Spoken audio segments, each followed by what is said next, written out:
Hello friends, good morning. কেমন আছো সবাই? আশা করি সবাই খুব ভালো আছো। আমিও খুব ভালো আছি। Welcome to my mini blog. দেখো, সকালবেলা উঠে আমি কিন্তু চলে এসেছি আমার অফিসে এসে কিন্তু এখানে জোরসে আমি কাজবাজ স্টার্ট করে দিয়েছি। দেখো, আমরা যারা সাধারণ গৃহবধূ তাদের কাছে তো আমাদের রান্নাঘর মানে আমাদের অফিস রুম, তাই না বলো? চলো, জোকসে পার্ট।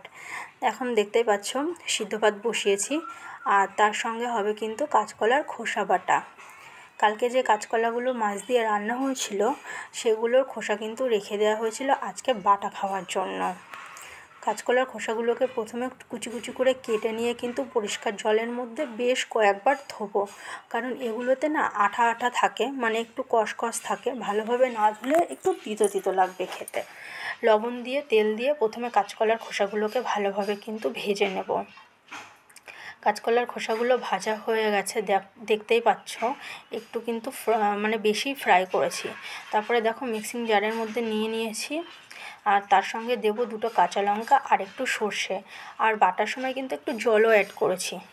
তারপরে দেখো, চলে এসেছি দুপুরে রান্নাবান্নার জোগাড় করতে। আজকে শাশুড়ি মায়ের শরীরটা ভালো নেই, তাই আমি কিন্তু রান্নাটা করব।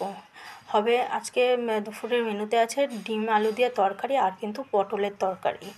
দেখো, দুই দিকে দুটো রান্না বসিয়ে দিয়েছি। এদিকে হচ্ছে ডিম সিদ্ধ আর আলু সিদ্ধ, আর এইদিকে দেখো আমি পটলের তরকারিটা কিন্তু করে নিলাম। পটলের তরকারি করে নেওয়ার পরে এখানে বসিয়েছি ডিমের জন্য তেলের মধ্যে ফোড়নগুলো দিয়ে নিলাম। দেখো, এখানে পেঁয়াজটা কিন্তু কমই দিয়েছি, কারণ আমি পেঁয়াজটা বেশিরভাগ পরিমাণটা বেটে দেবো তাই। তারপরে দেখো, টমেটোগুলো অ্যাড করে দিয়ে দিয়েছি হলুদ গুঁড়ো আর লঙ্কার গুঁড়ো। তারপরে বাটা মশলাটা দিয়েছি, দিয়ে মশলাগুলো যতক্ষণ না তেল ছেড়ে আসছে ভালোভাবে কষিয়ে নেওয়ার পরে কিন্তু অ্যাড করেছি আলু আর ডিম। দেখো, দেখতে খানিকটা এরকম এসছে। আমার মিনি ব্লগ যদি তোমাদের ভালো লেগে থাকে, লাইক কমেন্ট শেয়ার করতে ভুলো না।